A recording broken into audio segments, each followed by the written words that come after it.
So, of course, I start the show, and Nick has a sneezing fit. I didn't even count. Welcome That's to how you hide GameHounds. it now. That's how you hide it. I do it at the start of the show. Yeah, just as I start the show. So I'm distracted and I can't count. Hi, everybody. GameHounds podcast. We're here. Just getting ready. So Had I'll some give you had some what? technical difficulties when suddenly I realized I couldn't log in with my account. Why is Yeah. that? And Yeah.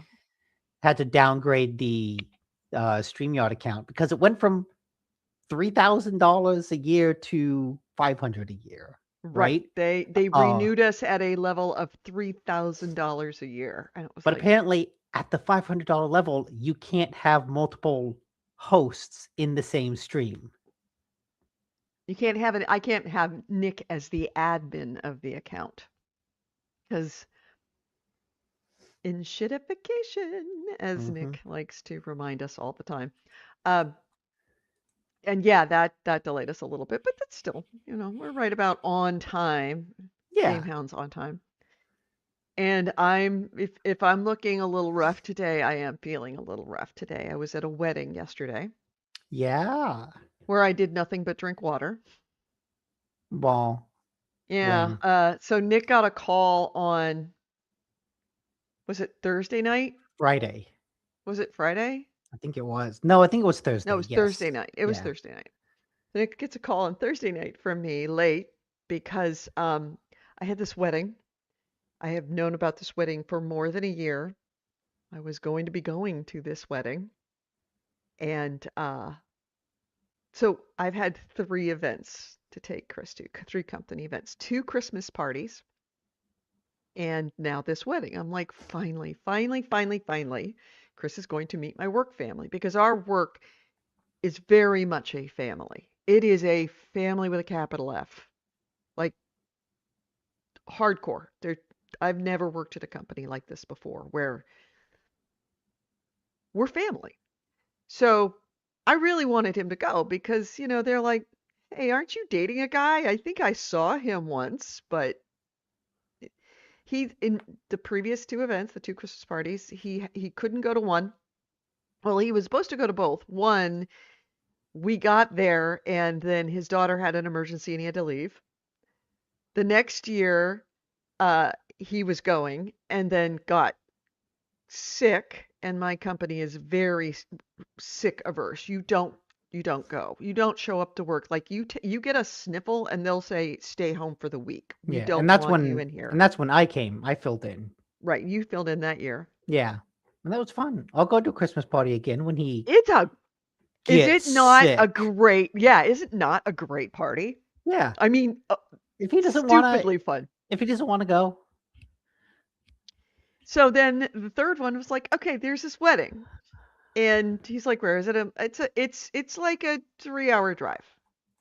And it's like, oh, you're gonna drive 3 hours each way. And I'm like, well, I'm gonna drive 1 hour at a time, but you're gonna drive. He's like, do we really have to go? I'm like, yes, yes. This is like a sister getting married. Yes, we're going.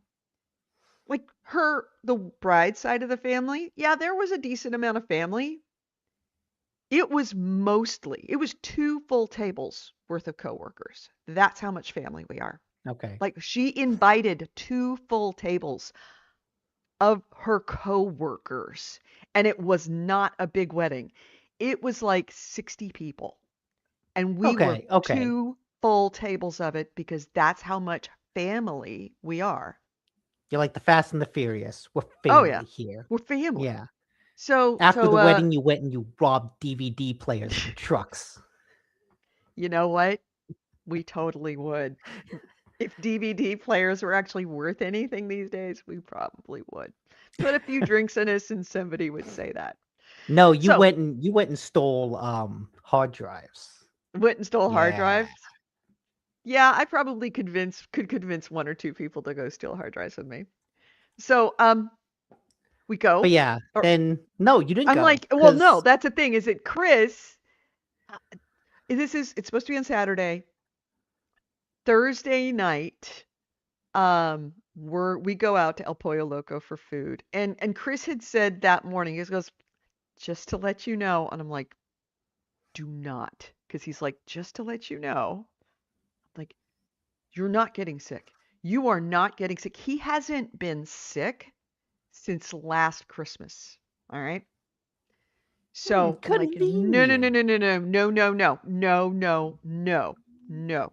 You're not getting sick. And if you are, unless you are deadly ill, you're going to this wedding. We're not doing that again. So we go out to El Pollo Loco. I'm standing in line because he's out in the car because he doesn't want El Pollo Loco. He wants Arby's. So he's waiting for me in the car. I'm standing in the line. I get a notification on my phone about some random article. I go to the San Francisco Chronicle. As I'm closing the Chronicle, I see the top story on the page just out of the corner of my eye. COVID rates surging in the Bay Area. Mm. And I'm like, fuck. Because he's a little bit snuffly. After he got home from work, he was like, I'm a little bit snuffly. I'm feeling like I got a cold. It's like, then I see that and go, what if? So on the way home, we stop off at CVS or Walgreens and pick up a couple of COVID tests. And he tests positive for COVID. So you were hanging out with him all week, though. Mm-hmm. I test negative. Okay. Now, Because you were he, at a wedding with a lot of people. I was at a wedding with a lot of people. I tested negative. Not only that night, I tested negative again before I left, made sure to do it. Okay. It is not infrequent that spouses or people that live together, one person gets COVID, one person doesn't. That's not Yeah. unheard of. That's happened to you. Oh, yeah. Just making sure before, you go to a wedding. 'Cause one of the reasons I didn't go is because we are going to a wedding in a couple weeks. So Hmm. like I will not be on the podcast 2 weeks from now Okay. on the 23rd. Okay. Um, but like Um, that's fine. I didn't want to risk getting sick. Yeah, I don't blame you. So yeah, Chris had been in last weekend in Seattle, so he had been in airports and he'd been traveling. And then the weekend, 2 weeks before that, no, the week before that, Were you we were watching in New his York. test? Like maybe he's got a positive COVID test that he's like got in his pocket and he's like, I really don't want to go to this wedding. Uh, Oops. Oops. Yeah, no, he doesn't. He no. He can't even administer a COVID test by himself. He needs me to administer for him. Okay, okay. So yeah, he tests positive for COVID. I call Nick and he's like, yeah, I can't go. So I ended up going to this wedding by myself. Yeah. How was it? Was it nice? It was a good wedding, but it was a Good. lot of driving. Good. I thought it was going to be a 2-hour drive. It was actually a 3-hour drive. So I had to drive Oof. up 3 hours. It is the hottest day in this place north of Sacramento. It Was was it outside? outside. Mm. It was the hottest day they've had in a very long time. Like it's been in the 90s, 80s, 90s, which is beautiful outside up there. Um, it was 105 Oh at shit. wedding time at 5 p.m. Oh my god. So I get in the car. I'm driving by myself. I Groom know I is have to just drive both sweating ways. through his tuxedo. No, no, it was dry. It's a dry heat. It actually wasn't too bad. There was not a lot of like sweating Okay. because it was outside. There was a breeze. It was Okay. like a blast furnace, but it was a breeze. It was under shade, so we weren't just sitting in the sun. They actually moved the where the location of the wedding was to under trees. Good. Good. Um, but uh, I as I left the house at 2 o'clock in the afternoon, I thought to myself, I'm really thirsty. I should grab some water. And I was running late. I had to charge the car because I wasn't staying with Chris, so I wasn't charging the car overnight because I don't have overnight charge. So I had to stop off at a supercharger. The supercharger wasn't near any businesses. And I'm like, look, I'll just drive up. So then, you're driving up, you're not really thinking that you're thirsty. I get out of the car, I walk in, and I'm like, all right, I'm going to go to the bar, I'm going to grab some water. As I'm walking over towards the bar, I see the wedding party lining up because I'm still running and it's supposed to be at 5 o'clock. I'm just there at 5. So I really wanted to be there 15 to 20 minutes early, but I wasn't. That's the way things went. So I hightail it into the pews, go through the whole wedding. Great, that's fine. Wedding's over. I get up to go to the bar to go get water or to get something to drink. And of course, at that point, the line is full because everybody's going up to get something to drink. So I get myself stupidly because I wasn't clicking in on what was going on with me. I get a Diet Coke. And I'm sitting there, I'm with my coworkers, we're all standing around, and it's like sipping, and I just down that soda almost instantly. La la la la la. We're standing in 100, at this point, about 103-degree heat. We're just standing around and we're talking, and somebody comes over and is like, "Hey, Edie." I'm like, "Hey." And I put my arms out and I reach over and I give him a hug. And then I come back and I'm like, "Ooh, I just had a head rush. And my legs are a little shaky. And the head rush is not going away. And I'm sitting there talking to my coworker, and it's like, I need to take a second. I need to go over and sit down because I'm really lightheaded and it's not going away. And I'm a little afraid I might pass out. So I went over, I sat down. Somebody's like, "I'll get you some water." Went to the bar, got me water, poof, down. It Went just over, vanished. right, dinner, water, poof, gone. Another bottle of water, poof, gone. Another bottle of water, poof, gone. After dinner, poof, another bottle of water, gone. Haven't peed the whole time. So I got myself into a state of dehydration, and I should know better as a former burner. That's, all of the signs were there. All of the little signs, like my legs are a little shaky, I'm feeling a little weird, I'm a little lightheaded, my mouth is dry. It's like, oh, fuck. So I ended up being there. So I went up there 5 o'clock, got there, drove 3 hours, 5 o'clock, was left at 9, had to recharge my Oh, car. So it took another 40 minutes. yeah. I don't know if I would have enjoyed that. No, you would not have. So I I didn't feel get like back until I. like 1:30 in the morning, and I was just Mm. bone tired. So I had to stop off at the house, Chris's place, pick up my keys, pick up my dogs. He took care of the dogs. Bless his heart. He took care of the dogs. Um, Came back to my apartment because I couldn't stay there because he's COVID positive, and came back here. So, so yeah, I'm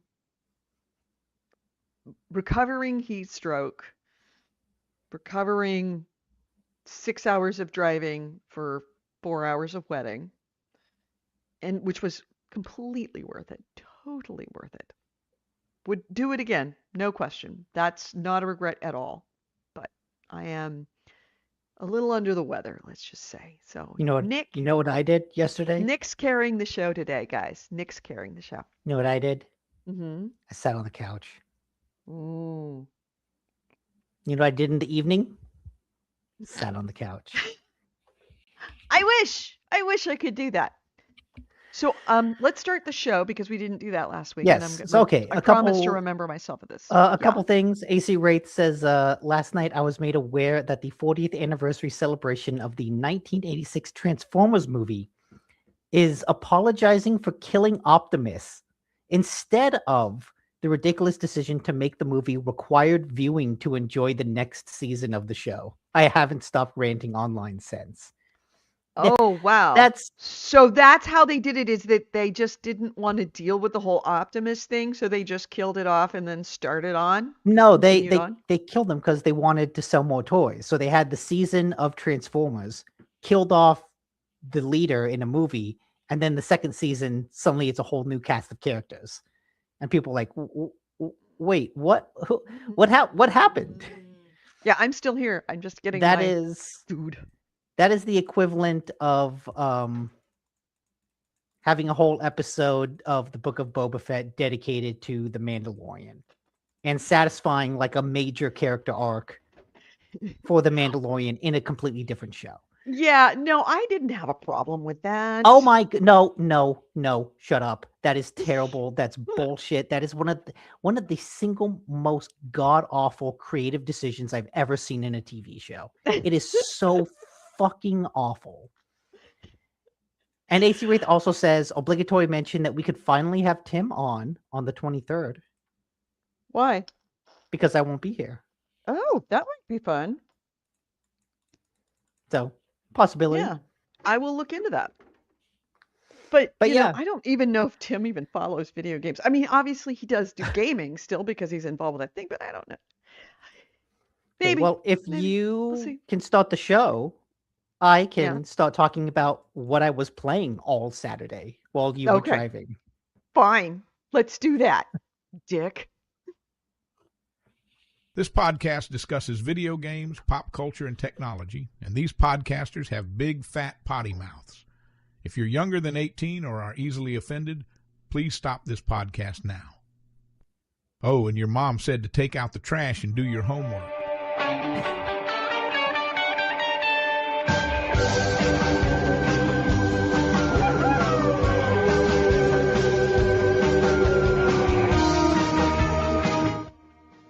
Hello and welcome to GameHounds. GameHounds episode 828. We are recording this on Sunday, August 9th, 2026. I'm Edie Sellers.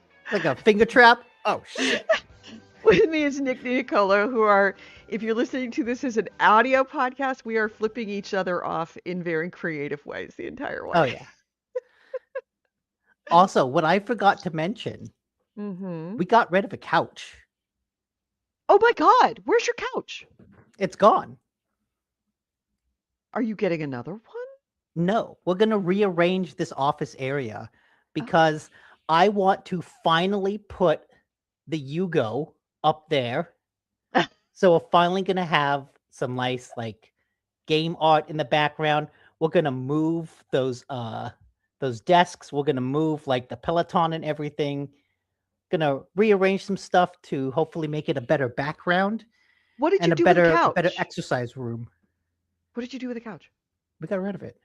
I don't know, like Got Junk came and took it away You one should have morning. said something. I would have taken that couch. That was a cute couch. Would you have moved the couch? Yeah. I'd have gotten a couple of lug guys and gotten your couch. Absolutely. I mean, this couch is fine. I bought it.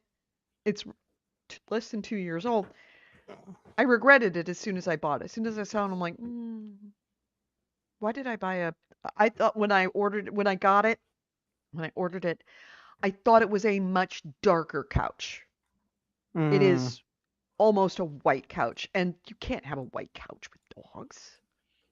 So, yeah, I totally would have taken that couch. But I don't know. It was an okay couch. It was the couch with the pull-out bed. The couch in the living room we still have. Mhm. But it was an okay couch. It was fine. But Couch with the pull-out bed is exactly what I need. Well, actually, I've not had a couch in decades. But yeah.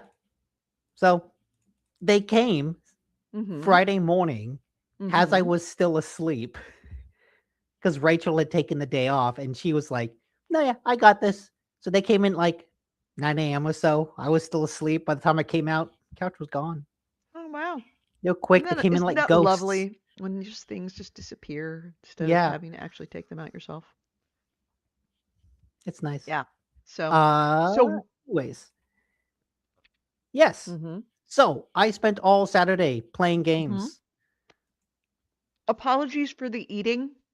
As I said, has you talk with your mouth full? I rolled out of bed. I am starving. Did your mother ever tell you not to talk with your mouth full? My body is recovering from a very physically traumatic day, so I can't not eat. Look, for audio listeners, you can't see it, but there's just food falling out of her mouth. Every time she opens her mouth, there's just crumbs and like chunks of hot dog. She's catching it under her mouth and then like scooping it back in. That's you suck. You suck. Tell me about what you've been playing. I have been playing Stellar Blade. This is the third-person action game that came out a number of years ago, actually. At this point, that was most infamous for having like the real sexy main character and a whole bunch of risque outfits that you could put her in. Are you looking up a video or should I do that? You got it. Okay.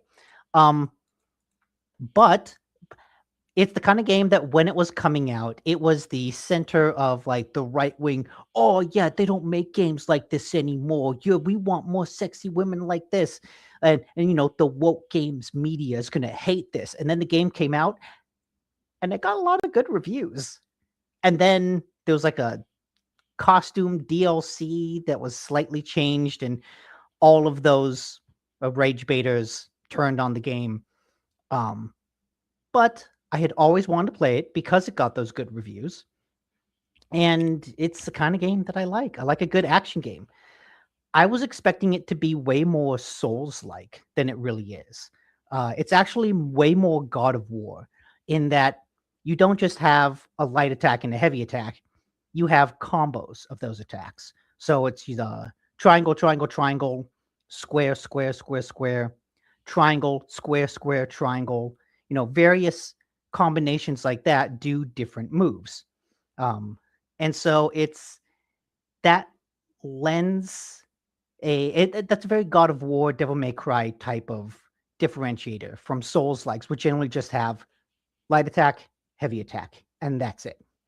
But the way this game handles it is, I feel like there's a bit more sensitivity to timing of the inputs. In God of War, I feel like I could just mash that input as fast as I could, and the game will recognize that and do the input. So that lends it a little bit of like a button mashy feel. This one seems a bit more precise, where you have to hit square, square, wait, square, wait, square. Like you have to wait until she swings and is like on the end of a swing before you hit the next input. So you can't just sit there and button mash a lot. You have to kind of get that rhythm in your head.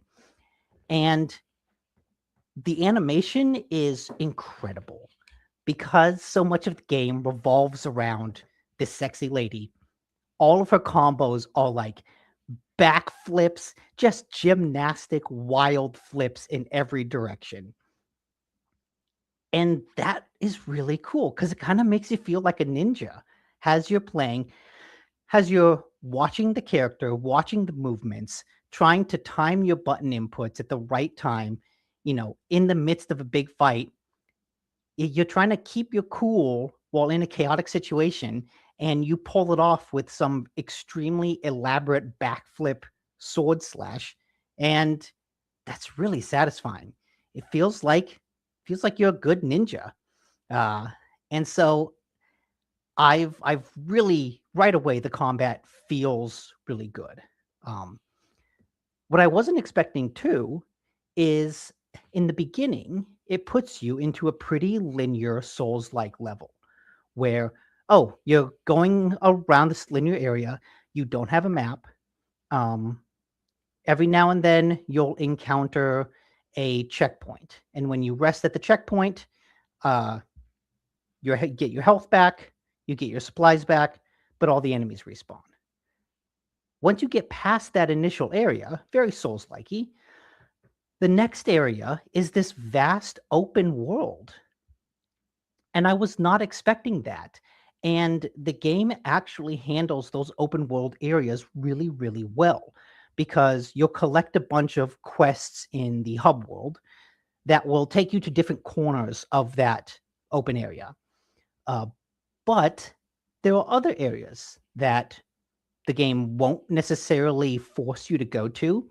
But if you go there, there are discrete enemy encounters, like situations set up so that, you're going to have to fight this particular group of enemies because the way they're patrolling the wasteland means that you can't aggro one without aggroing the other. So they kind of set up these unique, customized enemy encounters within the open world. And what's even better is after you defeat them, there's always a chest. And in that chest, there's always some supplies. And those supplies are always used to craft the various costumes. So the game and even the like Gunnar aspects of the game actually feed into the gameplay loop because the costumes are one of the big things that you have to, well, they're one of the big selling points, but they're also one of the things that the game can continually give you resources to build. So that means as I'm exploring this area, there's always something to find. There's always a resource to collect. There's always something to get and something to see. And that makes exploring the open area really rewarding and really compelling. Um, I've played through that area just looking at the map going, okay, I want to explore south. And then there's like this little crevice over there. I want to go over there. And I'm actually trying to explore every inch of this map because I know that every corner will have something there to see. And it's shockingly well designed.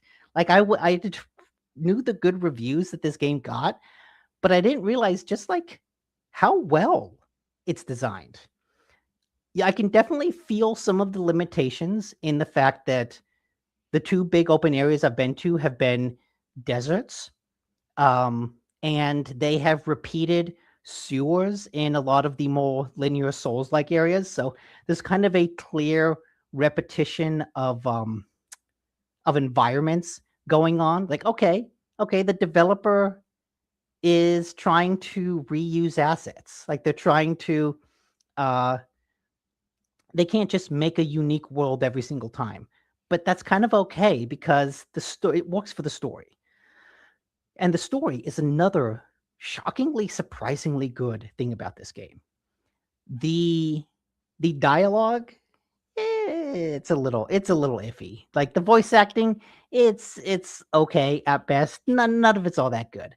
But the world that it sets up is so fascinating, where you begin has like it opens with essentially the landing of Normandy, but with sexy androids plummeting to Earth in escape pods while aliens shoot them down. So it's like this weird anime version of the Normandy landing. You crash in your escape pod, you get rescued by one of your teammates, and you have all these other lady androids going around fighting horrible monsters. A ship crashes into the earth, kills all of your comrades so that you're the only one left alive. And then you get rescued by a human survivor, and that's kind of where you go from there. But it's like, okay, what the fuck is going on? And you realize, okay, the backstory is that humanity was pushed to the brink of extinction by this race of monsters called Natibias. And this godlike being called Mother Sphere decided that the only way to save humanity would be to leave Earth. So Mother Sphere took some humans and left for the colony in outer space. But now Mother Sphere is going to send some of her angels to Earth to defeat the Namibia? To defeat the Natibia. monsters. Yeah. Natibias, to defeat the monsters and save humanity. And that's kind of what you get. It's like, oh, okay, I'm the soldier sent to Earth to save humanity from the monsters. But right away, the game keeps like going, yeah, no, this is not on the up and up. This isn't on the up and up. What is Mother Sphere? You don't even know what Mother Sphere is. You've never seen Mother Sphere. Right away, when you get into the last human settlement, there's a bunch of people going, yeah, this guy that's supposed to protect us, I don't trust him. Mother Sphere, I've lost faith in Mother Sphere. But because Mother Sphere is like this this godlike being, people call you angel because from their perspective, you are literally an angel sent to Earth to save them from demons. And so it balances this really interesting, like a good old classic sci-fi story, but wrapped in this religious language that really fits for what the people of Earth would see. Like, oh yeah, you fell from the sky, you came from Mother Sphere, and you're killing demons. Like, yeah, you're an angel. Can you help me out? Can you do me some favors? So it presents this really interesting mix of kind of this religiously minded sci-fi fantasy world. And of course, nothing's on the up and up. So of course there's lies. Mother Sphere isn't going to be who you think she is. That's not a spoiler. They start hinting at that in the beginning. Uh, but yeah, I'm really interested to see where it goes and how the story unfolds. It's shockingly compelling. The gameplay is incredibly fun. Oh, yeah, one thing I didn't mention about the combat.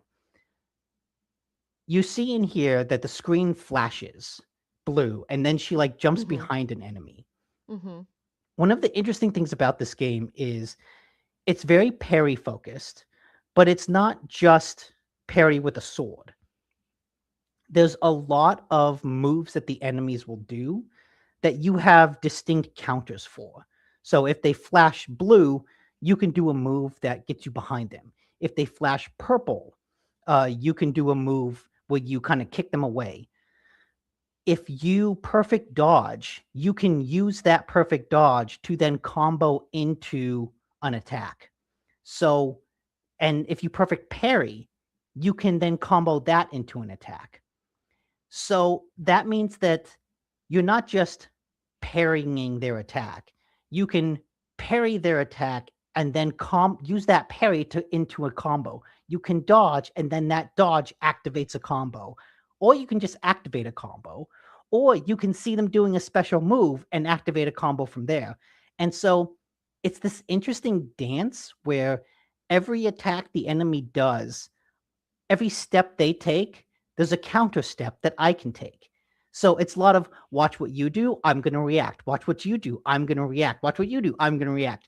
And when you do it well, it all just flows really, really impressively. And it feels Nice. so good. That sounds really fun in that you very much have to watch the game.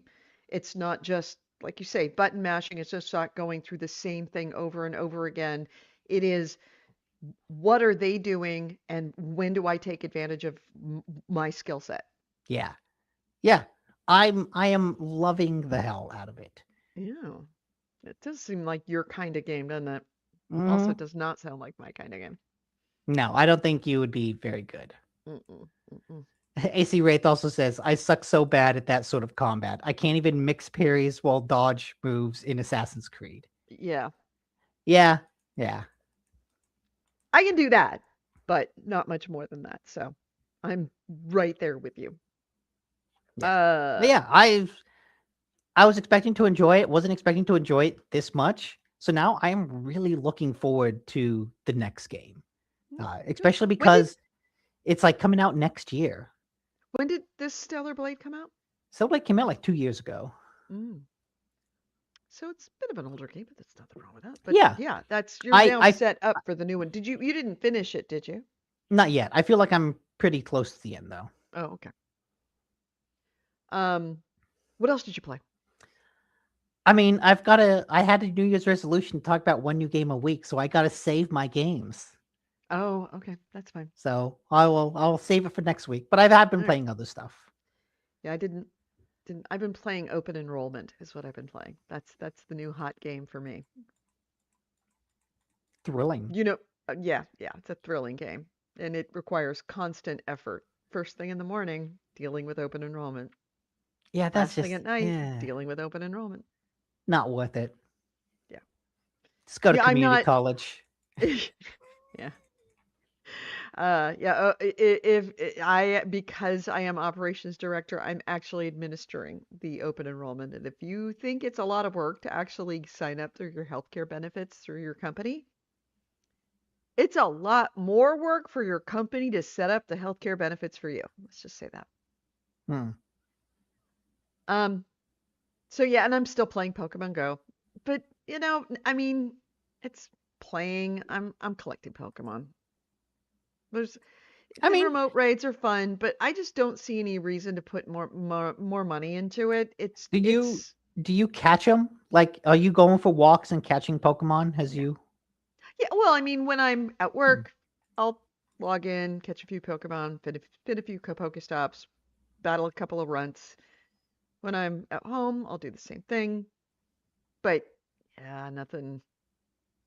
I'm just looking for a really good Pokemon to do something with. I don't know. I That again, was This game is hitting that limit. It's about a 2-week limit. You play the hell out of it. You play it a lot for about 2 weeks. And then you don't play it as much. And you go, why am I doing this? I don't fucking care. There doesn't seem to be an end game. I have no goal. I'm just going around and collecting the same shit every day. That's all I do. That was the problem that I had with it when I played it a decade ago when it Mm-hmm. first came out. Me too. Is like I would always go for walks around my office to like get out, stretch my legs. There were no Pokemon around my office because it's just a stupid industrial park area. It's just other offices. So there's no murals because they seemed to all the Pokestops seem to be like based on something in the environment. So there'd be Mm-hmm. like a mural on a wall. That's something. This like painting, this sculpture. All when I walked through downtown, it was really neat because it kind of pointed out all of the art on the walls of all the buildings that normally you just glaze over. Mm-hmm. But walking around with it, I was like, oh, someone painted a really nice thing over there. Oh, this bike rack is actually a painted thing. This is really impressive. All the art that you're surrounded with all the time that you don't notice. But that I saw that like one time. And most of the time I'm walking around my office and there's no Pokemon, there's no Pokestops, and I was just like, I'm not Well, doing anything. they've increased the amount of Pokestops. So now, like, there's a park, there's a picnic bench or a garbage can, and somebody will make it a Pokestop. Okay. Uh, Going through San Francisco is especially fun because I drive down the Embarcadero in San Yeah, Francisco, that's a good area. You're in a good area for that. and lots of stop signs. So every time I do a stop sign, it's like spin, spin, spin, spin, spin. I don't pick up any Pokemon unless it's there's like backup and I know that I'm not going to make this light. Um, and I picked up a couple of cool things. Like I went by AT&T, well, the Oracle Park, um, and picked up a ball cap, a San Francisco Giants ball cap for my character, which is kind of cool. Hmm. So little like gifty things that you could get, but I'm just picking up the same fucking Pokestops every fucking time, Yeah. and it's meh. It's once again hitting. The reason why I walked away from it in 2016 is going to be the reason I walk away from it in 2026. It's a I, boring game. I feel like it's a good travel game. It would be great for travel, but it's a boring fucking ass game. It really is. Just so boring and Okay, so done. pointless. So I take it we're probably not going to hear about Pokemon Go next week. Right. No. No. And it Pokemon Go is a great game for people who don't have Kindle on their iPhone Mm, because you'd be better served just reading a book. AC Ray let me see. says, Oh, I remember someone was working in a local community indie version of a creature collector. I was hoping such projects would become more popular, but I haven't heard of them. Yeah, I can see it. I guess you can also I, nominate locations for a Pokestop. You could take a picture and send it to them, and they might make it a Pokestop. okay. But Yeah, I feel like the map data that they have is unique. That's the challenge of making that type of game, the creature collector game, is that yeah, you need map data. Although they had a Witcher version. Didn't Netflix make like a Witcher version of did they? Pokemon Go? I've never heard of that. My frustration, not with the game, but it's just the nature of things. So I was hoping that there would be a Pokestop within the range of my apartment, which would be nice because then I could just go in, spin it, every once in a while, whenever my brain is between things, I could spin a Pokestop and collect some stuff, collect some balls and fruit and whatever else I need, crap it's going to give Oh, me. And there is one, PlayStation headquarters, which is right there.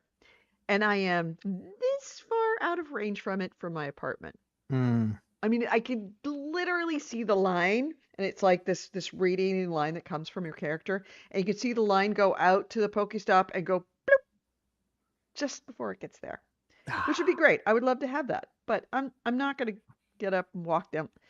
says something. I'm not going to get up and walk out the door 10 feet for a Pokestop. I'm just not. Okay.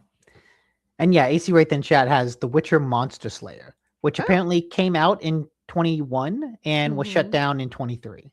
Oh, I guess that. Well, I think that it was for a lack of advertising because I didn't even hear of that. Yeah. And I would have been interested in that. A Pokemon for The Witcher. I would have been Yeah. interested in that. So, and so you're not going to talk about anything else, Yeah. right? That's it for now. Okay, that's fine. We can. I'm good with that. I can do that. Yeah. Let's. You have news, right? Because I'm I do have news. good because I have none. I have quite a I few got none. news. Quite a bit of news. I'll just be here and just react to your Okay. news. This is just the Edie React show. Edie React show. All right, so let me get that Pokemon Go banner off there and go back down to here and let's hit the news.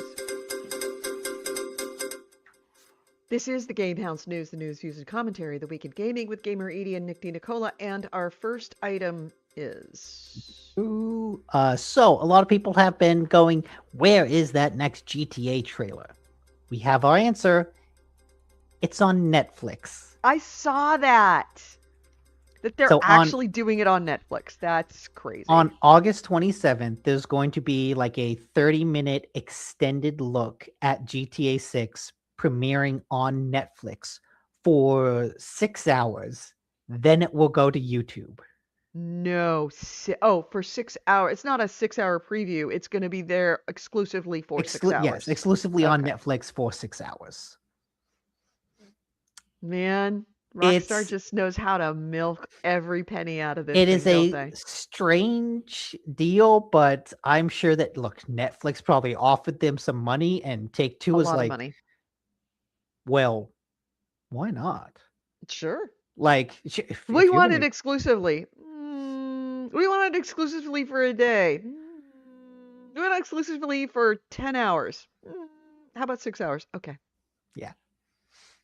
So it's going to start at 3 p.m. Eastern, which is noon? Yeah. Okay. So yeah, noon our time. No, 3 p.m. Eastern is going to be 6 p.m. Okay, 6 p.m. our time. Right? No, it is going to be. So, no, it's noon. It's noon. Okay. Noon our time. Yeah. Noon our time, and then it will be on YouTube at 6 o'clock. So by the time you're off work, you can watch it on YouTube. Right. But yeah, I would just be interested a crazy to see situation. What their numbers do at 3 p.m. on August 27th. Yeah.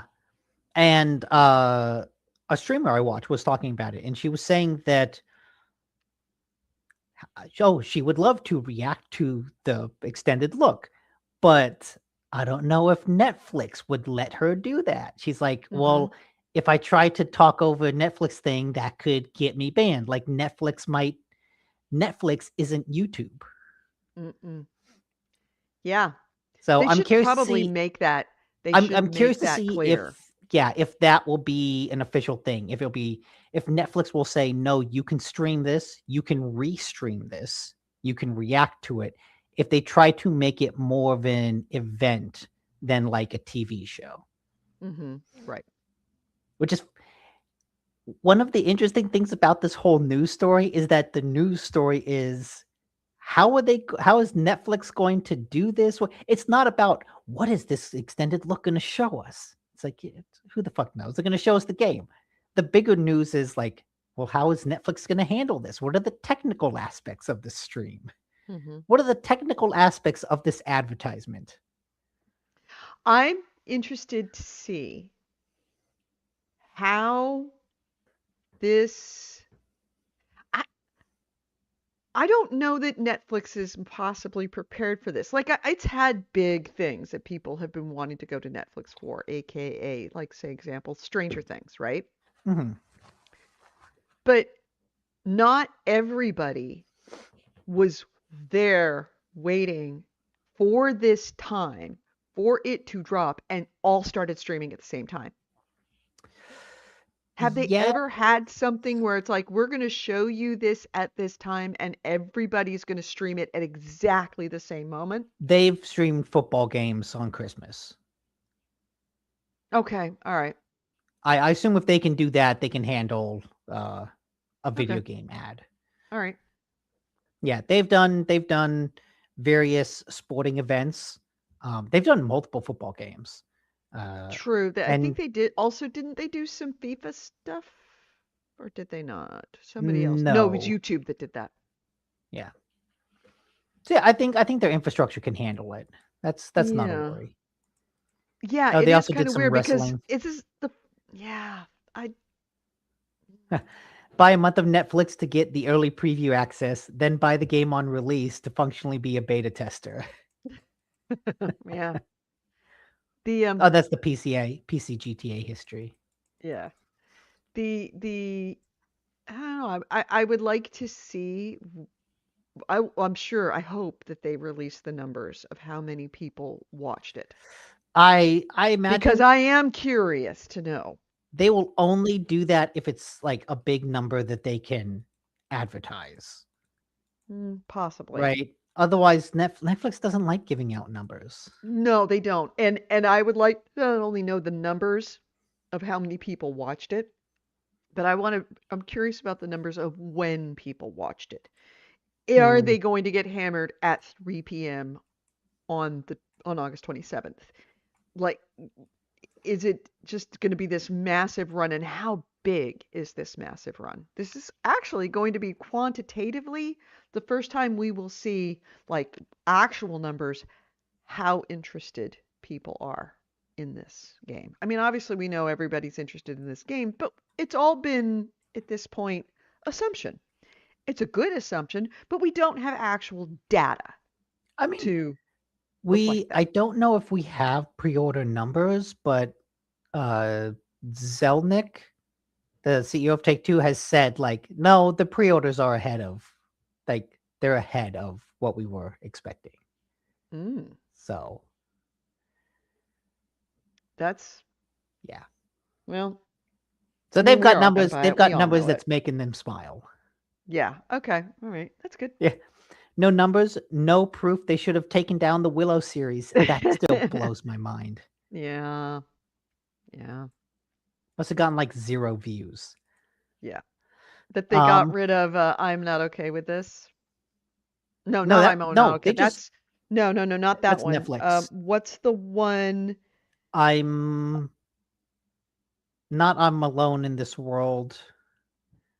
What was the name of that one about? It was based on Based on the the comic. comic. Yes, I know what I'm talking about. You know what I'm talking about. Yes. Had the girl from Dungeons and Dragons and It in it.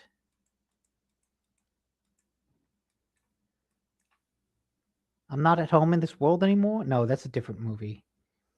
Netflix show But canceled. anyways, that's a different thing. Next story. Let's see. So last week we talked about how EA is officially now owned by the Saudis. I am And not. It is. I am not okay with this. okay, I'm not okay with this. Yeah. Yeah. You're thinking about nobody wanted this. No, I'm thinking about I don't feel at home in this world anymore. Oh, That's all a right. different movie. Yeah, I am not okay with this. Should have never been canceled. Well, no, AC Such Ray, a good show. do you know Willow? The Willow show on Disney? Mm-hmm. They removed it. Oh, they removed the show. They didn't just. You cannot watch the show. They removed it from their service. They're like, fuck this. We don't want to pay you people residuals for pennies for watching this. We're just going to burn the whole thing down. They Batgirled it. They Oh my God, Batgirled I the didn't entire realize that. series. I didn't realize they just shut off the entire series. Didn't they do the same thing for Veronica Mars too?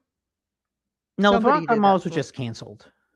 Right, but I think that they actually removed it from somewhere so you couldn't see it for a Maybe, while. but that's an older show, and I'm sure that's just a rights issue. Still one of the best shows. Oh, yes, If they're you very good. haven't watched Veronica Mars, do that. Um. So good. Anyways, so yeah, EA is now owned by the Saudis, and the moment the sale went through, EA's like, you know what? We are looking for 700 million in annual cost savings. Hey, got to service that debt, baby. Got to Yep. service that debt. And everyone knows, yeah, they're gonna lay people off. Oh yeah, they're They're just gonna absolutely going to lay people off. gut themselves. EA is going to be gutted the same way that Xbox was gutted. Mm-hmm. Yes, they are looking for organizational efficiencies. Hiring you is the most efficient thing we can do. Yay. Don't you feel better? You're an efficiency. You're not a redundancy. You're an efficiency.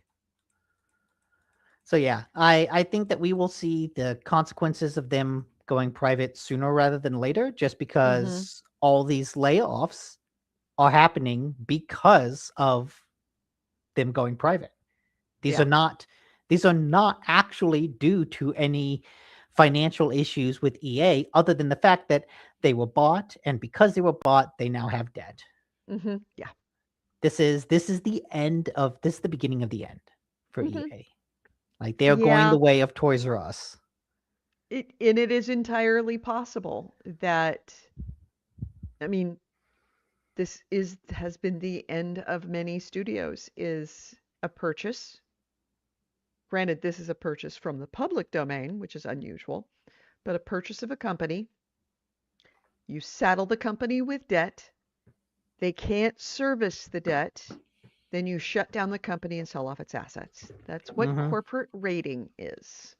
It was a big thing in the 80s. They shut down a lot of companies doing that because, and arguably that could be the case with EA, is that it is a it is more profitable to buy it and shut it down than it is to actually run it, because it actually has assets that it could sell.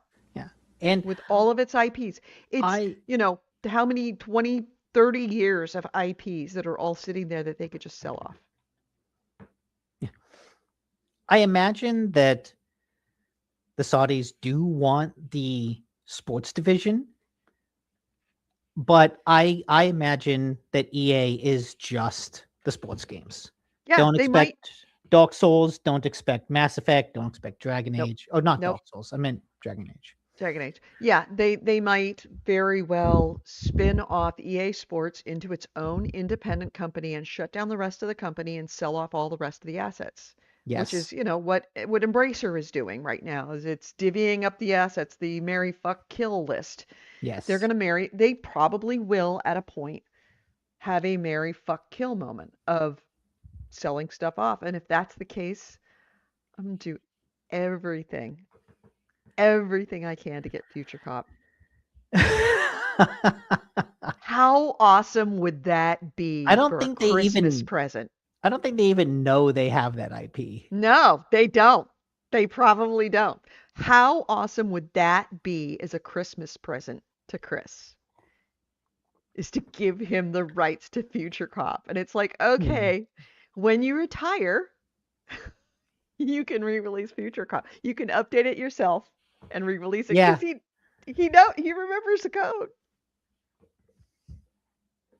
Oh yeah, Star Wars Jedi.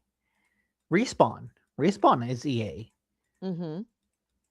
Yeah, I can't imagine. I imagine Apex Legends is doing well, but I don't know if it's doing good enough to survive the purge. So yeah. Well, at this point, they'll probably keep everything that's actually bringing in money right now. But I don't think we're going to see any huge AAA games out of them unless it's established IPs like Star Wars. Even then, they're putting out a Star Wars game this year, but it's the Star Wars XCOM game. Yeah, which is very much like a step down of like, oh, we're not going to do the big cinematic version of the game. I could give him the PS1 disc complete with manual if that counts. Are you kidding? You have a Future Cop PS1 disc with manual? That's a weird He thing may to actually have that. He may actually. When Nick came over to visit for New Year's, he brought out the box of just like cool stuff from that era. I particularly liked the door, like his name plate Oh, from his door, where it said, what was it? FYIFV. It's like Chris Conway, FYIFV. I'm like, what does that mean? He goes, fuck you, I'm fully vested. oh, ha! That's Everybody good. was fully vested, got that on their door tag, their name tag That's on their good. doors. Bartenders say that Star Wars racing game does look promising. Yeah, Yes, but I don't think that's that's EA. EA's not making it. Okay, yeah. Yeah, those are the guys that made Burnout. Right? It's some people that worked on Burnout because the guys that Criterion, the developer, is still owned by EA, but they're working. Yeah. I think they're working on Battlefield now. Yeah, yeah, Um, they are. who does? I know the people doing Star Wars Racer did like the Wreckfest or something Mhm. like that. It's an indie studio. Come on. Fuse Games. Yeah, Bart AC Ray says, "Yeah, I should have it. I liked it, so I doubt I sold it."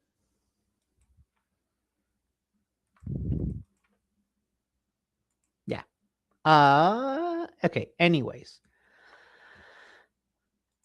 Speaking of bloodbaths, Mhm. there was an interview that an id Software developer, Chris Hayes, who currently works at id. This isn't Mhm. someone who was laid off. This isn't an ex-employee. This is someone who still works there. He's been the lead services programmer, been at the company for 15 years. And yeah, he currently works there. So in an For the interview with moment. the Well Played podcast, he talked about the layoffs and he did not mince words. Quote, "It is hard to make a game that is AAA that's like we've done before with half the people. And by hard, I mean impossible. It's hard to make a game when there are entire departments that are gutted that you need, entire disciplines that are gone. So the reassurances that we're still the same id and we're still going to do things, well, first of all, we're not the same id. We're half the same id." He says that id management was given talking points by Xbox about what they could and couldn't say, that they want to reassure the people remaining that things are okay because Xbox doesn't want more people to, quote, jump ship. Uh, Fun fact, as soon as you have a layoff of that level at a company being dictated by the parent company, you're going to have a bunch of people that jump ship if they can. Not a yeah. lot of places for you to jump to at this point, given the state of the industry, but if they can, they will. So I'm reading this on Kotaku. When the host of the Well Played podcast pointed out that Xbox is an id claim that the studio is the same size, Hayes replied, "There's a reason they say close to the same size because it's less." Mhm. He is complaining about Game Pass, that whenever we see the financial reports that say there were poor sales under Bethesda, what's a sale? If you have Game Pass, are you saying poor sales means poor number of games sold? Because of course, Xbox isn't doing a game sold business model. So at the end, he basically says that Xbox fundamentally doesn't understand video games or art. If you cut half a studio and you don't take into account how it's made, you don't understand the cohesion between our teams was a part of what made it successful. Mhm. So it's What a crazy. surprise. AI doesn't understand how humans work. Why isn't this a surprise? If you don't think that there was at least some level of AI in the firings, you're Oh, you are living under a rock. I believe You that. know Asha ran that through an AI and then reviewed it, and she doesn't understand how games are made because she's the AI person. Yeah. She's But never been involved with games previous to it this. is interesting to see such vitriolic criticism from a current employee speaking out like Well, to, he's to jumping ship is what he's doing. He's well currently an employee, but I can guarantee he would not have said that if he didn't have an to exit see strategy. to see like full on employee revolution. Like you Mhm. have id itself put out a talking point, put out a statement saying, no, we're the same id, we're the same size we were when we put out 2016's Doom. And to have an employee very publicly say Yeah. everything this that they're saying is bullshit. Right. Like, I can't imagine the level of anger that people must have at id. I think everyone at id is like, we want to burn this place to the ground on our way out. Mhm. They might very well be planning to do that. It is an interesting choice for someone still at the company to be doing that, and you kind of have to wonder what the hell is going on inside the company if that happened. Like, is this just one person who decided to just be uncensored in a podcast?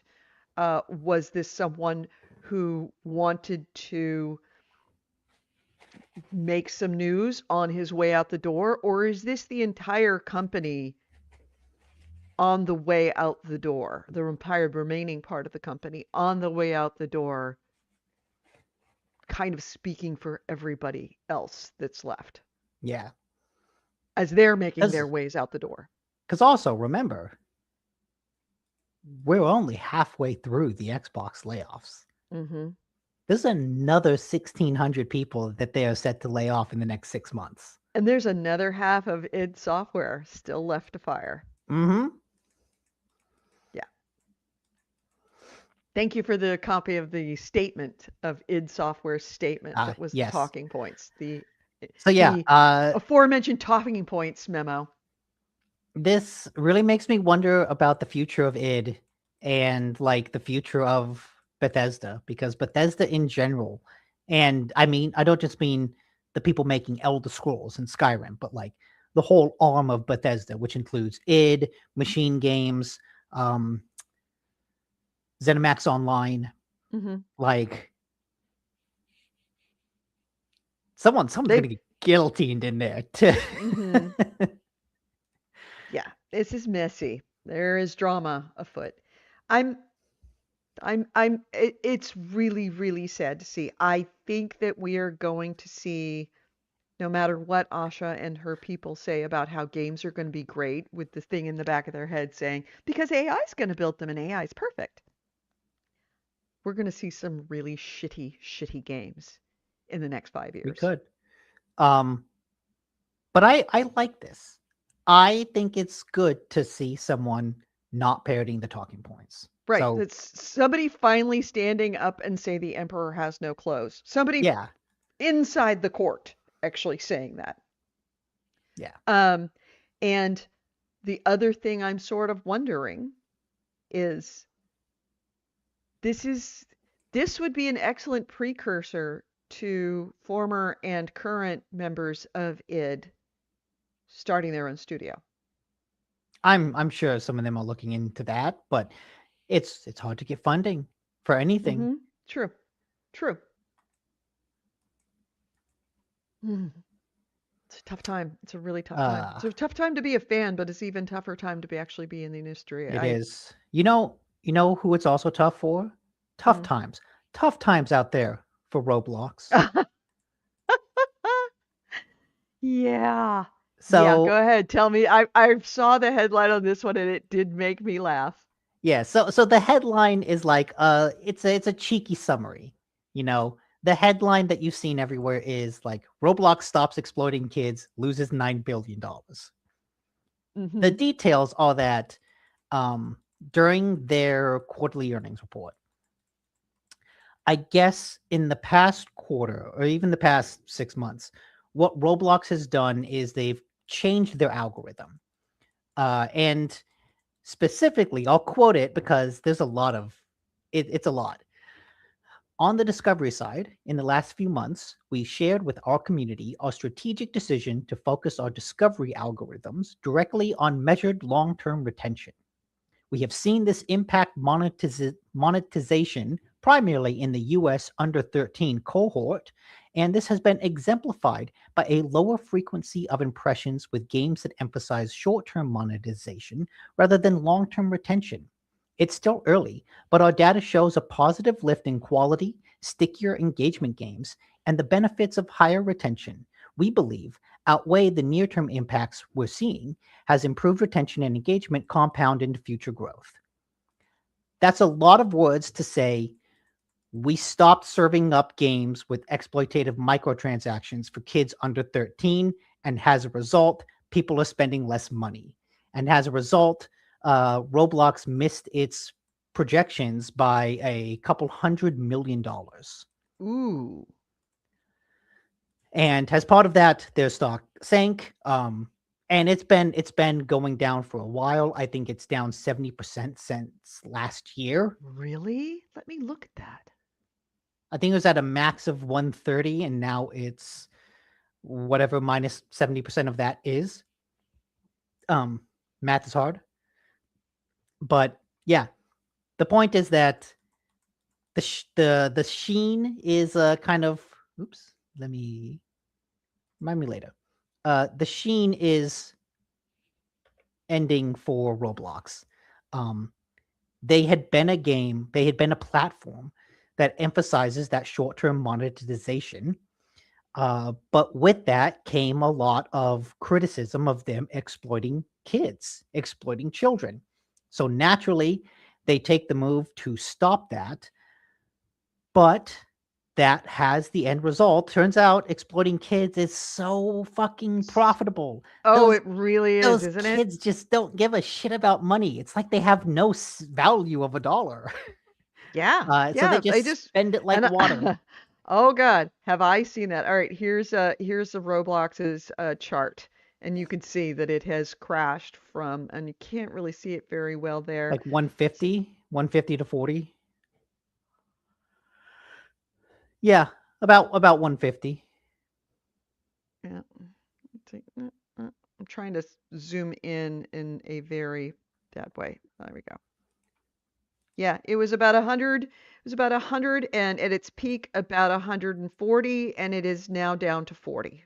Hmm. So it will be interesting to see if this stays because, as they mentioned in that big word salad, Mm-hmm. they're having players play longer. They're having players play more. It's just Mm-hmm. they're not spending money as they play. So what do they value? Do they value just the monetization, or do they value the retention? And I think what you're seeing is that Roblox values the retention, but investors value the monetization. Right. And so Investors they are want money butting and heads about right. that. Investors want money and then the studio wants users, Yes. wants long-term users. That's always going to be an issue. And people jumped onto Roblox because it was making so much money, and because kids would just go over and say, "Dad, I need Roblox. I need to buy some Robux. I need to buy some Robux. I need to buy some Robux." And parents were like, "Take the credit card. Just do it. Do it. Do it." I have seen in the last 2 years the request for Robux uh, in Chris's house go down significantly. It was a Mm. weekly thing, like to the point of where it's like, okay, Jesus, Jesus, okay, all right. And now I'm seeing it very rarely. But boy, know what is? Genshin. Okay. Okay. Genshin. She's sitting there on her iPad at the dinner table, eating food as fast as she can, playing it on her iPad. Hey, you know what? Genshin is a better quality game than most of the stuff that comes out of Roblox. Oh So yeah. Yeah, that's a oh fuck. What do they and it's call less what do creepy. they call weed? It's Gateway a drug. gateway drug. Yes. Uh uh I'm fine. Genshin Impact is good gateway drug. Yeah. Yeah. It's Um that's a complete game. That's a full game. it is a full game and Yeah. she's played a lot of it. But really there's been a lot less, you know. She Robloxing. still plays it with her friends, Mm-hmm. but it's really not the money drag that it used to be. Uh-oh. Something's gonna Interesting. Instacart. Interesting to see it Look, like all things in the world, they're popular and then they fade. Mm-hmm. Yeah. So Roblox has, I think its time has, it hasn't come and gone. I Oh think no, it that will still be if they, here. it'll still be here, but I don't think it's going to be the cultural juggernaut that it has been. Because remember, if you're not talking about microtransactions to under 13s, and yeah, you're talking about long-term engagement for long-term users. The downside is that is not just user retention, but user acquisition. And the user acquisition comes Yes. from short-term content pumped out to under 13s as fast as they possibly can with a lot of money invested. Yeah. They also said that I guess in 26 there were less viral games than in 25. Right, because that short-term stuff goes viral. Yes. So also, it used to be, and I was just actually watching a really interesting YouTube video about kind of the death of the influencer, that there's not, and I'm not saying an influencer, I'm like the death of influencers, that it used to be that somebody could, I don't want to say pretty easily, but you could conceivably make enough money to live on. And people that were very high-end influencers um, made a lot of money. And now the high-end influencers aren't making nearly the money that they were. Mm. Unfortunately, they had the lifestyles that assumed that they were going to be making $100,000 to $200,000 a month. Now they're making $30,000 to $40,000 a month. And although that is an awful lot of money, they're that's not the level of income that they need to be able to sustain this lifestyle that actually gets them the views. Also, the once TikTok changed its once TikTok was sold off, it changed its algorithm. And YouTube Yes. has changed its algorithm as well. And nobody knows what the algorithm is. And all the viewers have now started to drop off. So you have a recession where people don't have the disposable income to sell stuff or to buy stuff, which means that the sponsorship and the collaborations are starting to dry up, Mm. and the paying of In influencers to make where they were making $1,200 a video, now they're making So $120 a video influencers for luxury goods are really only popular when in they can good sell stuff. economic times when people can buy luxury goods. Right, right, Bartender says some people only know money in digital form, right. nothing tangible. Nothing tangible. It does not seem real to them.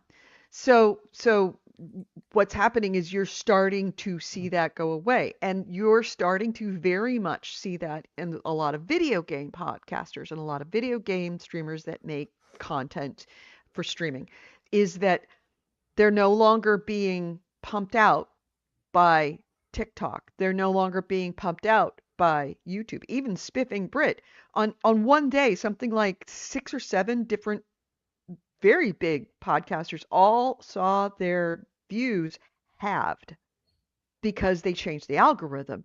Didn't tell anyone that they were changing. This is YouTube. Didn't tell anyone they were changing the algorithm and didn't let anybody know what those changes were. So nobody can figure out what the algorithm is so that they can model their content in order to meet the algorithm standards to be Yeah. pumped out to viewers.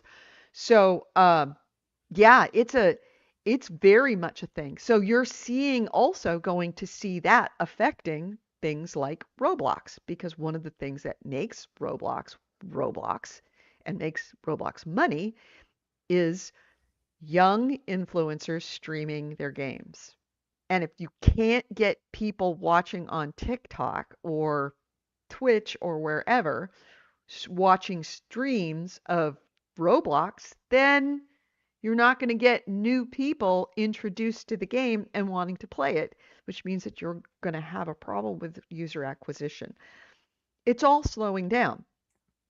It's all slowing down. Again, I will recommend Garbage Day newsletter. letter I've Mhm. mentioned here at least once a week. Oh, yeah. An excellent article about like tech culture, but also like exactly like what you're talking about. How is tech culture changing?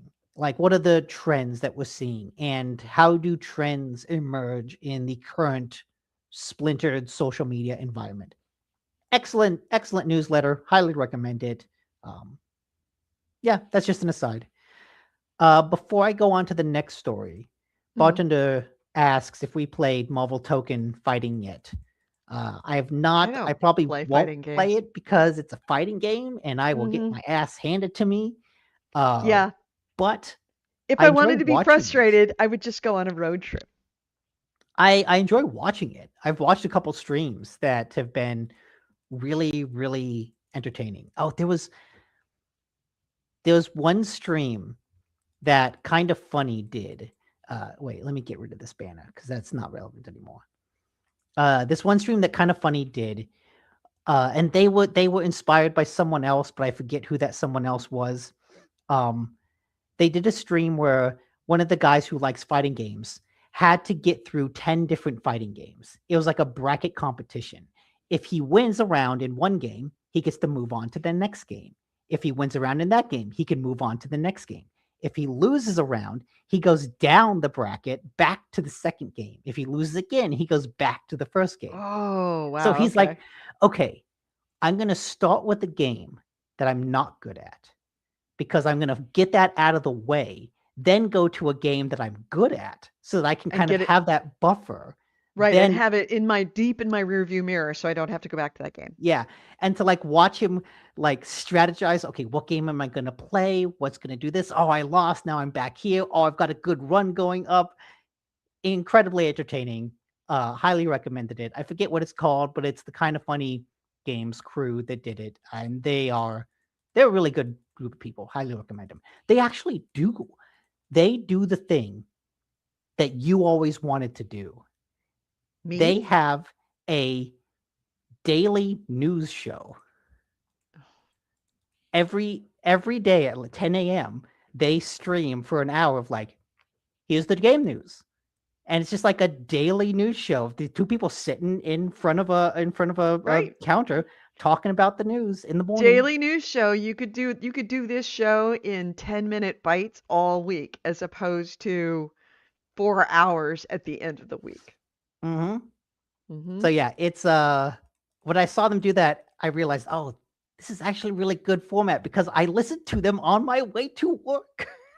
That's why I say I hate having a 4-hour podcast cuz nobody listens to us on the way to work. This is what I've always said. I've always said it has to be the length of a commute, no longer than 30 minutes. My commute, okay, no commute is 30 minutes anymore. Well, in the Bay Area, no commute is 30 minutes, but Yeah. other places are. And if your commute is 30 minutes, you can listen to 2 shows. So, I mean, it's a 1 hour show, a 1 hour commute. It's going to be 2 shows. I, I'm telling you, shorter form is much better than longer form. We need all of these news stories should be clipped for TikTok. Yeah, they should. But if you do that, you're just back ending all of the work, Nick. You're doing one big show and then Yes. it requires, remember, 3 hours of That editing is the for one. 1 hour of show. No, So because if we cut we it, have AI edit the clips and then we spam them to TikTok and then we contribute to the slop and the bloat that makes the influencers die. oh my God. We can contribute to the machine. Yep. Anyways, um, so next couple stories. Capcom asked about what they think of the digital only future at their investors call. Mm-hmm. Someone asked them, what impact do you anticipate from the shrinking physical game markets in the medium to long term? And their brief response was, approximately 90% of our unit sales are digital. We do not anticipate a significant impact at this time. Yeah, that No, makes sense. If 90% of their stuff is digital, they're only really realistically losing 10%, and the most of those 10% are going to go to buy digital. Reluctantly, but they'll do it. So that makes sense for Capcom. they also said that Pragmata exceeded sales expectations, which is just a little bit of a nice story in there. Mm-hmm. Mm-hmm. Um, but this is just more to kind of emphasize that all these companies, they're fine. They're They're fine. fine. Like they're looking at it going, yeah, people are complaining about the digital only, but They don't 90% really of what we sell. they don't really care that their games are being when a game is purchased and a user is playing that game ongoing for 25 years, they get no additional money out of it. They don't care that you're not playing that game anymore. You know what they also don't care about? Take Two doesn't mind that consoles are super expensive. Actually, um, it's not what I read. Go ahead and you look there. Where did well, I see okay, something about that? in an interview with Take Two CEO Strauss Zelnick with blah blah blah. I don't know. Oh, he told investors at the parent company's earnings call. Yeah, Quote, look, the rising cost of hardware is not a good thing. We wouldn't argue that it is. right. I don't think it will slow us down any because we believe we're delivering experiences that people want. However, a lower price point for hardware would be a good thing because there's more hardware in people's hands. So I cannot argue this is a positive, but equally, we don't see it as a headwind either. So his whole is like, yeah, more could be good, but GTA 6 will be fine. Mm-hmm. Yeah. He's also not wrong about that at all. Exactly. I just think seeing both of these stories back to back was kind of eye opening for me, at least, because so much of social media, so much of, news websites are all about, oh, the backlash to Sony is doing this and backlash is doing this and people are angry about this. And then you look at, oh, yeah, the companies have a chance to talk to their investors and their response is, It's nah, we're good. fine. We're good. Yeah, we're Yeah, good. no. And I see that and go, Sony's not going to change anything. Mm-mm. Sony's not going to change They're anything. not going to change. When the people who they are actually in business with are like, yeah, no, it's fine. Expensive And consoles, yeah, we wish it was cheaper, but I think we have a good install base already. yeah, Like they're not wrong about that. They do have a good install base. And they people do. that can't PlayStation does at afford to play least. for it, play it on a console, don't own a console that they can play it on, will be playing it on a PC. And if they don't have a PC they were playing on, then they're going to save up and they're not going to play it. They're going to play it in the future, or they're going to find some way to play it. This is this is definitely a Take-Two take on it. I Yes. don't think this is a take on it from other smaller developers, games that struggle more for the audience. It GTA is a destination game. People will always drive towards it when it is available. So they have that luxury to not care. I don't think that is a universal feeling, and it No, can't be a it's universal not. feeling. It's not. Yeah, It's the universal feeling of the all biggest all the big companies. of the very large scale companies. They know EA knows that people are going to be playing Football Manager. People are going to be playing, the NBA. They're going to be playing MLB. They're going to be playing all of the sports games If one anything, way or another. it is so lucky, and it's a weird word to say, but like all the video game companies, Sony is so lucky that the RAM crisis happened towards the end of the PS5 cycle. Oh God. Imagine if this happened like right after COVID, right after that, the big ship got stuck in the way and it impacted shipments of PS5s and Xboxes. And then like a year later, suddenly RAM prices spike. Like that would have completely hobbled them as a company. Yeah. They are Yeah, lucky that they got 5 years of like really good console sales before like the economy took a dump. right. And which once again brings up the question, well, that's fine for the PS5. What about the PS6? Well, Because I did this see a is rumor going to affect the PS6, even if the RAM shortage is, even if the RAM shortage goes away, which it won't, but even if all the component shortages go away, those prices are still going to be they're going to keep those prices high as long as they possibly can, which is what the yes. RAM guys are doing right now anyway. Um, I did see a rumor that the PS6 will be fully backwards compatible. Um, and that it will be more of a Switch-like device. In that, meaning it's separating it and then Because I've heard that like there's absolutely a portable aspect to it. We've heard there's been too many rumors about a new portable version. I think the question is how much of the console is that?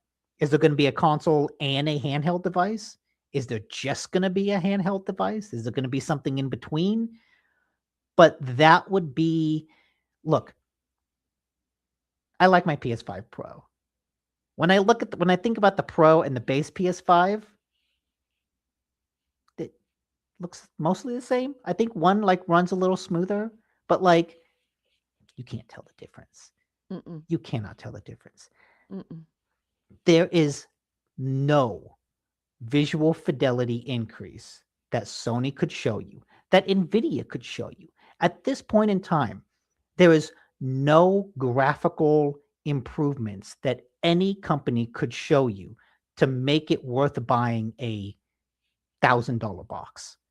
It has to do more. There has to be some sort of different functionality to it.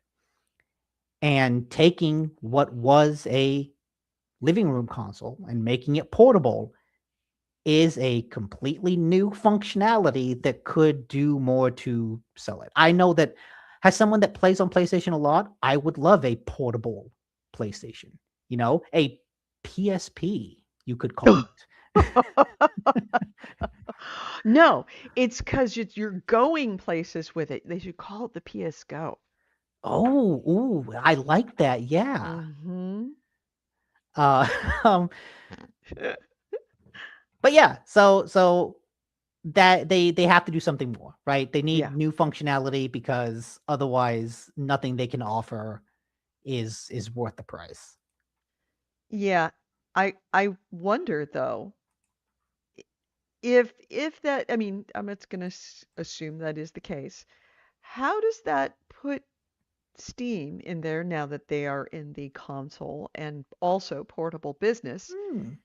It does sort of make you think that maybe they have a leg up in that they already have significant penetration with the existing portable that everybody knows is fantastic.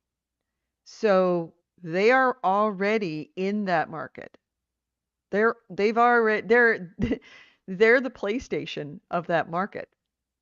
They already dominate the portable handheld device, and they also have this very nice box. Are they the same box? No, but that's okay. I don't know that I would want to have my PlayStation be my portable device as well, because heaven forbid you lose it. You lose one part of it, then everything is kind of done for. Whereas if I lost my Steam Deck, it would suck, but I still have the Steam machine. The Now, if that is the case, Steam is the existing juggernaut that they will have to fight against and have to market against because they're already there doing that for the most Yeah. part. Granted, it's two separate devices. The marketing could be you buy one device, like the Switch, you buy one device, and that's it. You don't have to buy the two. Well, yeah, that's true, but that means that you still have to fight against this Very, very, very good system that already does what you do and more. And yes, it is two separate systems, but there's advantages to that as well as drawbacks. So, um, it will eventually all come down to price. If Steam wanted to eat some cash the way PlayStation does and wants to make sure PlayStation doesn't sell that console, it just brings the price of the PSP or the PSP, God, of the Steam Deck and the Steam Machine down to Hmm. lower than what you could sell the PS5 for. I mean, It could be a very interesting fight.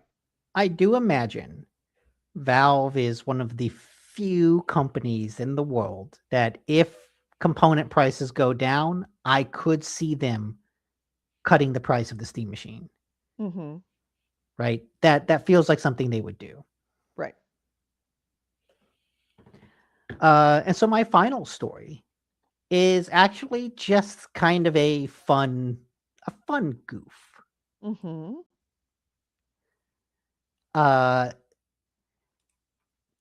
Somehow a YouTuber named Lance McDonald discovered an old presentation of Demon Souls. And Mm-hmm. I can share the video. Okay. But it's really interesting watching through this video because it's basically a PowerPoint presentation complete with You're going to want to mute that. I can mute it. I got it. okay, complete with like booting up into Windows XP. Oh, wow. You got to give props for like not just showing the PowerPoint, but actually having to boot up to show you how old this is. Uh-huh. Where did So you yeah, find and this? what it shows is basically a slideshow, a PowerPoint slideshow pitch for Demon Souls. Oh, Good wow. afternoon and konnichiwa. I am Tasuki Sade. Like it has the text in there. Oh, it's got the notes and everything on the presentation.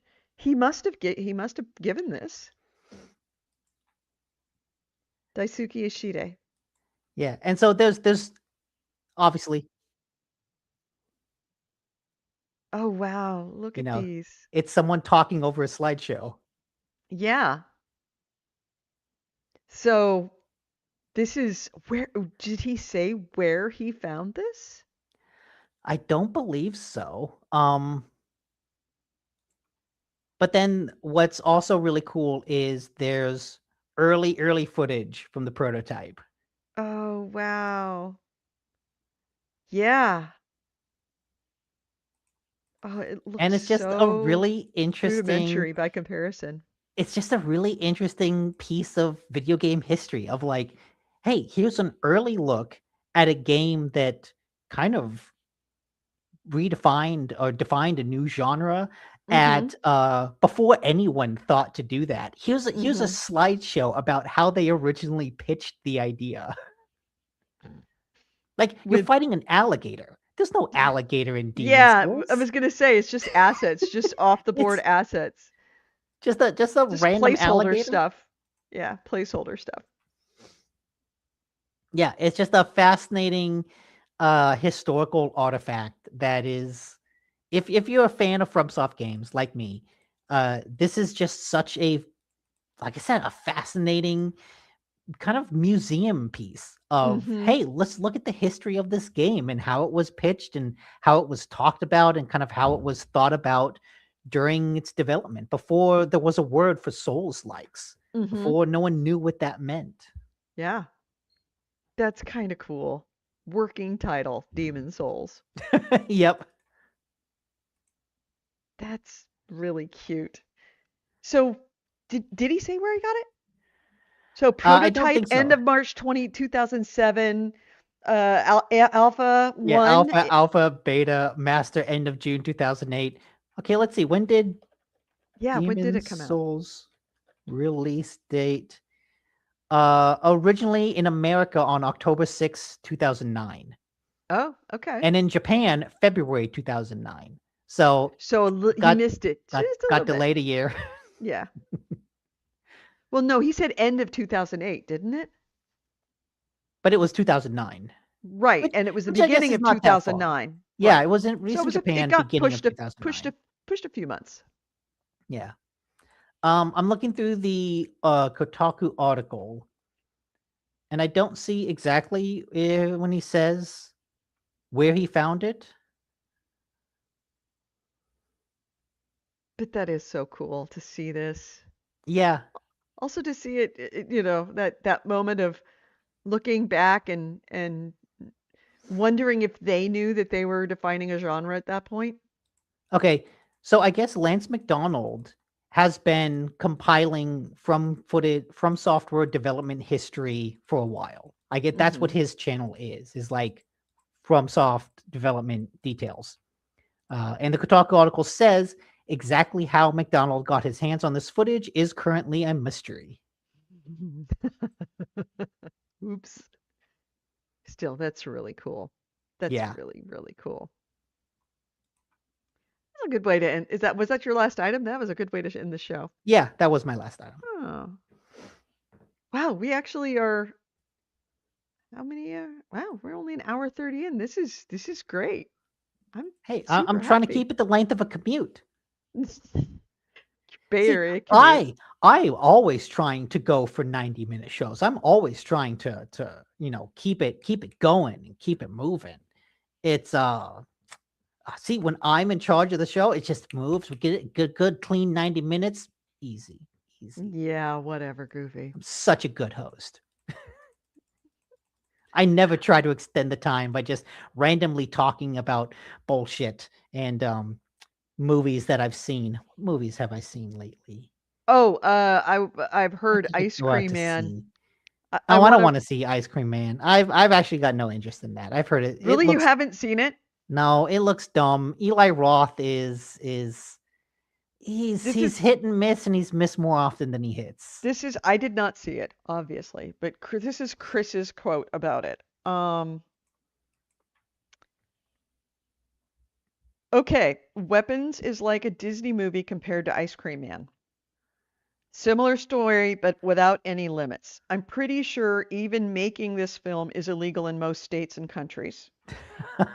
If aliens come here to destroy humanity, it will probably be because they saw this movie. He said it's just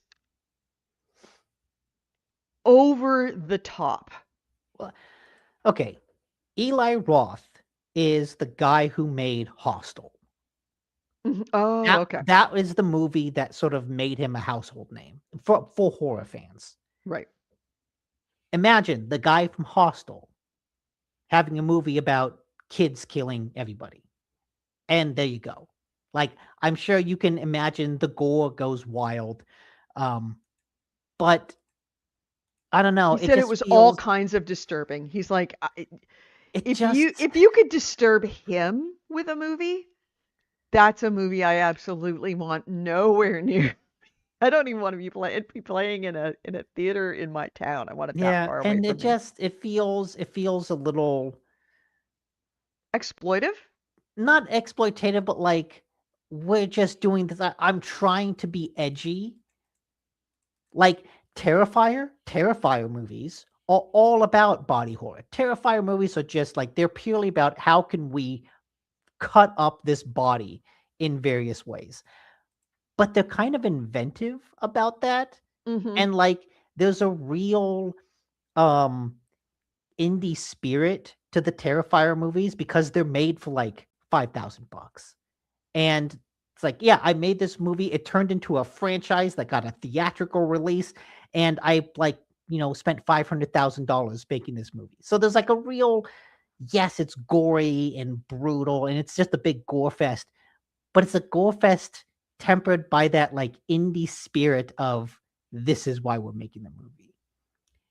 Eli Roth doesn't have that indie spirit because he's too he's worked in the commercial world for so long that I think he just has that commercial brain now, and this just kind of feels desperate from him. He After the failure of Borderlands, I feel like him going to a Gorefest movie feels like, you know, oh, this blockbuster movie didn't work out, so I'm going to make a sequel to the movie. I'm honestly surprised they haven't made a Hostel 3.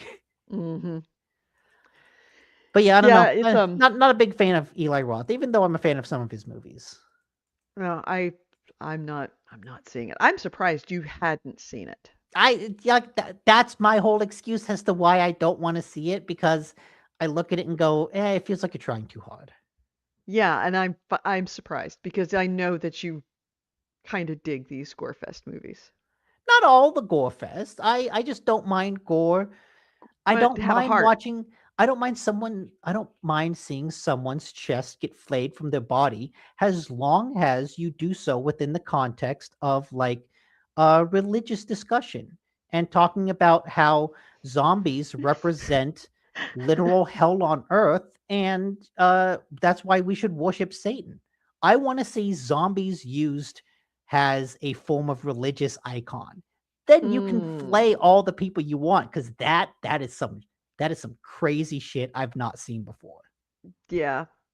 I call movies like that gore porn, Mm. and Chris said it's gore kitty porn is what it is. No, I'm more It's interested in yeah. seeing. There was a movie called Little That killer Children. did finger painting with actual child fingers. There's a movie called Little Children with, I'm gonna mispronounce her name, Lupito Nyong'o. You know her, the actress.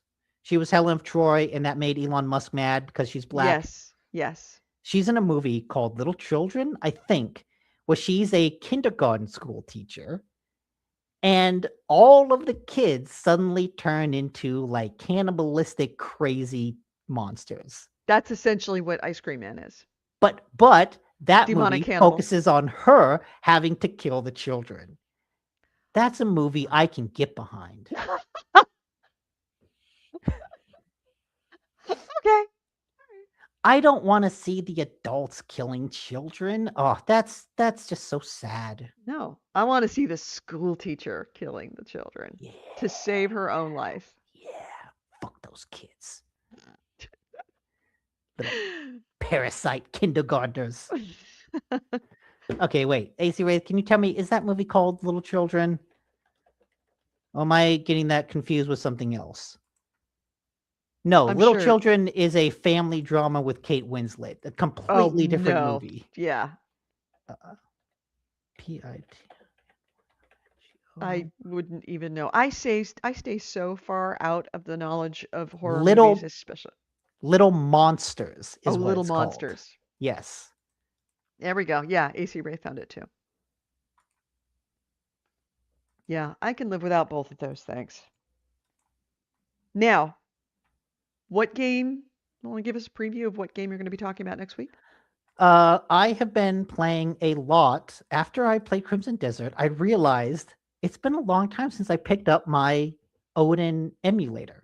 Like, Mm-hmm. I put all this work into creating a mini blockbuster video in my hands with like all these old PS1 games, all these old PS2 games, all these DS games, all these Nintendo games. And I played it for like a little bit, but then it kind of largely got replaced with the Rogue Ally. the Ally. So I thought, I want to go back. I want to play some of those emulator games. And there's one game, one series that I've really been wanting to go back to because it's kind of disappeared in the modern era. Mm-hmm. Front Mission is a turn-based mech game from Square Enix. Oh. And I remember playing Front Mission 4 on PS2 way back in the day and loving it.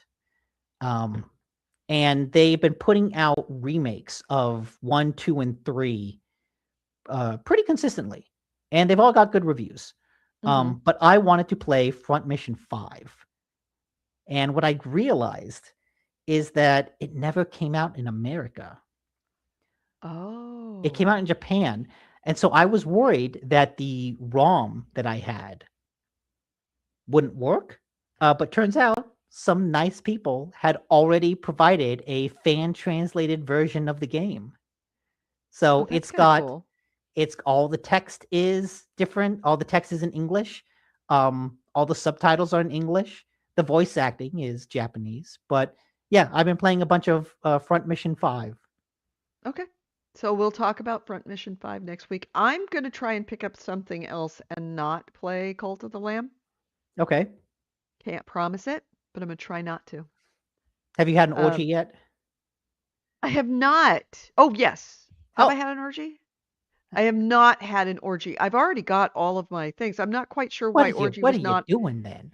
I don't know why orgy wasn't offered to me, but I already have all of my doctrines, so I don't Like know that I all the am sin quite. is high. Well, I mean, I'm just starting to work on the sin. Like I'm just Okay. doing forced breeding. So at that point, Mm. still a little bit to go. I'm Force gonna try and bridging, find another game. orgies, they're like two sides of the same coin. Right. It's just, it's the next eventual step. I just don't know Yeah. when it's gonna come available to me. So I'm gonna try and find something to talk about next week. Now, you said you are not going to be able to do on the 23rd, huh? Yes. I will Okay. be at a wedding. All right. That is fine. Where's the wedding? Not San Diego, somewhere between here and San Diego. Santa Like the Barbara? San Diego San Juan area. Cop. Oh, okay. All right. Probably Coronado. Probably. I forget. All right. Rachel told me, I forgot. Of I course don't you did. remember. All right. So I guess on that note, ready to close this out? Yeah. Oh wait, what oh, we're seeing a bunch of movies next week. Nick, I have to go to the bathroom. We're closing this out. Okay, fine. I guess I'll try to keep it under.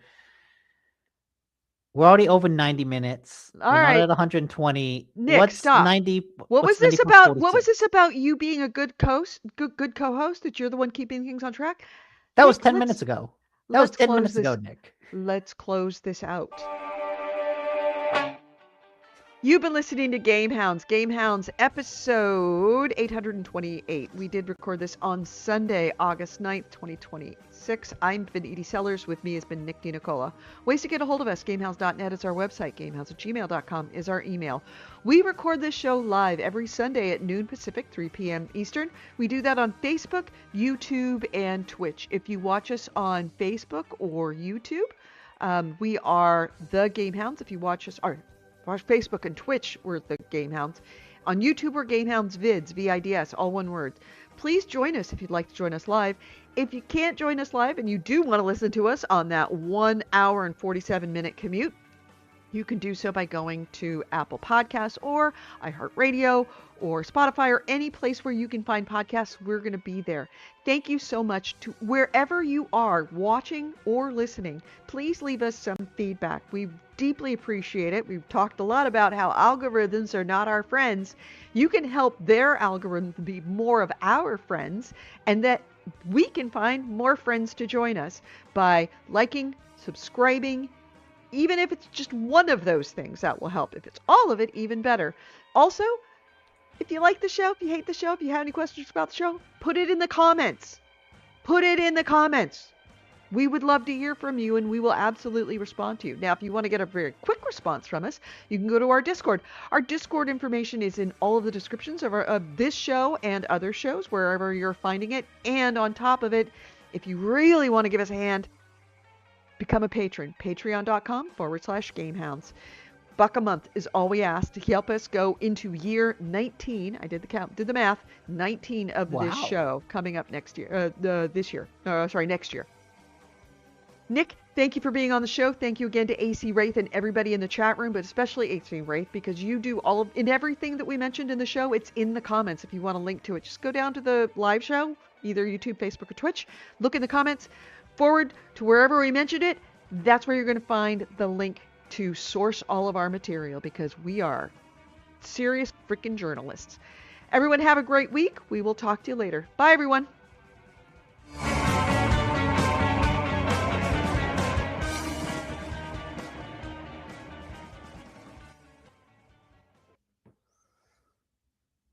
All right, I really have to go to the bathroom. Bye, everyone. Bye. Oh my God,